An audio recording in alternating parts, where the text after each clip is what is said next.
What's going on, everybody? Thank you guys for tuning in to another episode of All Things Sports. I'm your host, Kalani Lua. Be sure to subscribe, like, and share the video. This video, I'm going to be talking about the NBA draft lottery process and how can we fix it.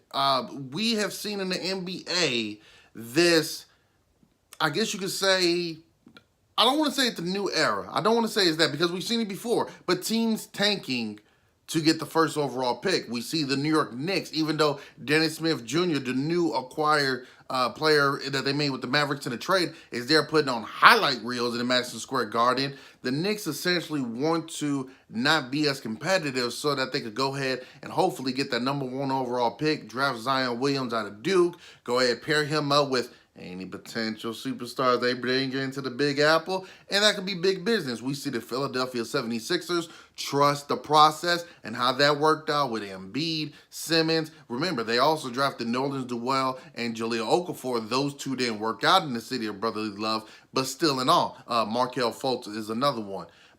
And we've seen this before in the past. Most notably, we saw this with the Houston Rockets of the 80s, tanking to draft Ralph Sampson and Hakeem Olajuwon to pair those two behemoths up on the same team, i.e. why the draft lottery was put in place initially to prevent teams from doing that. But we're starting to see now teams realizing that if they don't already have an established star on the team, and maybe to some degree, if they're not a big market franchise, it's going to be very difficult for them to go ahead and poach big name stars to come along and play for them unless they dramatically overpay, and then that could really handicap them going forward as far as who they could surround them with as far as other talent. So here's my idea for what the NBA can do for its draft process. They have it where the last 13 teams, 14 teams in the NBA that missed the playoffs, they go ahead and enter the draft lottery system. All these ping pongs, get rid of that. Get rid of the draft lottery, and here's how you would reward it.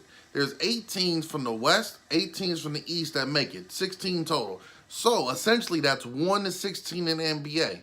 What the NBA does then is take the number 17 team, the team that just missed the playoffs with the best record, regardless of which conference they're from, they get the first overall pick. Then the team that's number 18, they get the second overall pick. So essentially it would be, if you have the West and the East, if the team that finishes 9th in the West has a better record than the team that finishes 9th in the East, then they would get the first overall pick. Now, if the team that finished 10th in the West still has a better record than the team that finished 9th in the East, they will get the second overall pick, and it would just keep going based off your records. The reason I think this can work is because now what you're doing is you're telling teams, oh no, you have to win if you want to win.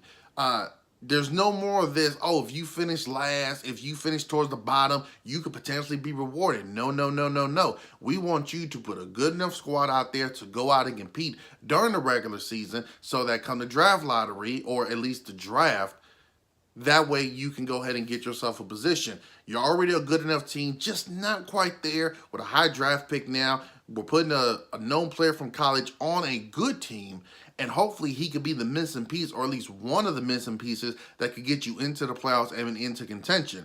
Now, the reason this could benefit is astronomically beneficial for the NBA.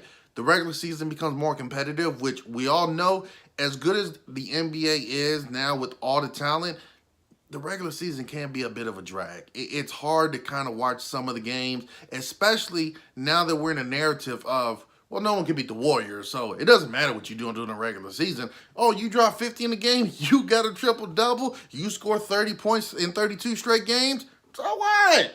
That team in the Bay Area is going to win it all anyways. This doesn't matter.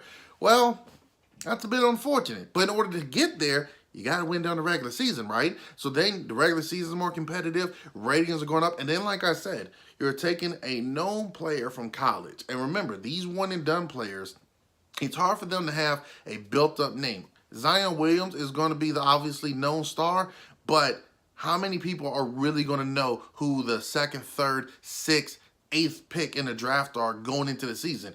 These names are going to just get lost in the shuffle unless they show out during the season.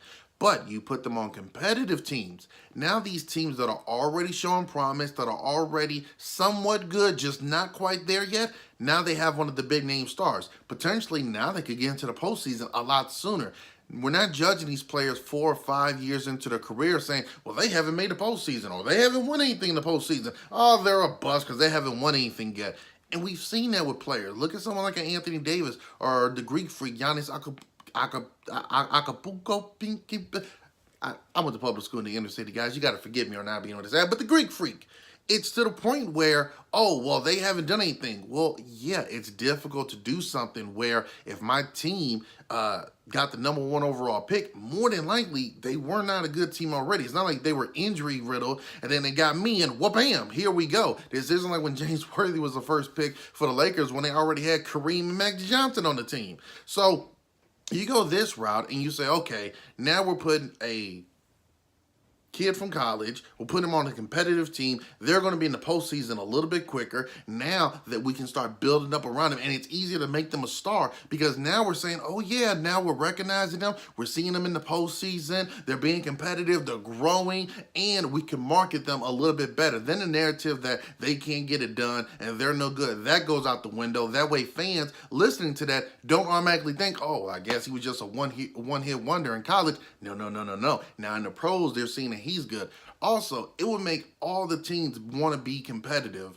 Every single team now, from the Phoenix Suns to the Orlando Magic to the New York Knicks, the New York Knicks, they would all want to be competitive trying to get there. There is no more of this, well, we're just going to fill our roster with whoever and just hope for the best come the draft lottery. No. So to me, I really do believe that this would be an answer to a lot of the problems we see during the regular season and as far as the draft lottery system goes. And then also, fans can't do the whole conspiracy theory of, oh, well, the NBA wants this team to get the #1 overall pick, so they locked it up. You guys know the 85 draft, there's that big conspiracy that the envelope was frozen so that when David Stern stuck his hand in there, he knew to reach for that one, and then whoop, bam, the New York Knicks get Patrick Ewing. No more of that. Now we're having it to where, no, it is basically whoever just misses out is going to be able to be rewarded.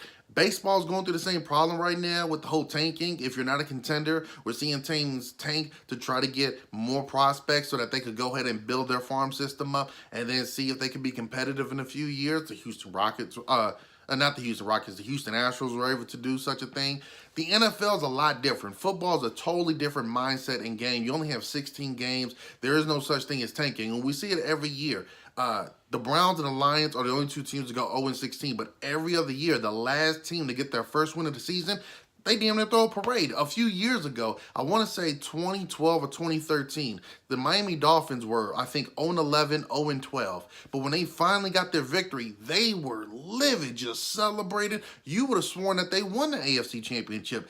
That's what it means in football to win. So you don't have to worry about, well, the teams in football that lose, they get the #1 overall pick. Yeah, but no one's trying to lose in football. But we see in basketball and in baseball, the idea of tanking to get ahead is actually a thing. So that's why I think rewarding the teams that just missed the postseason would be beneficial. But let me know what you guys think. Go ahead, drop a comment. Be sure to like and share this video. And let me know what your guys' thoughts is. I'll try to respond to as many as I possibly can. Thank you guys for tuning in to another episode. This is All Things Sports. I'm Kalani Lua. Till next time, peace.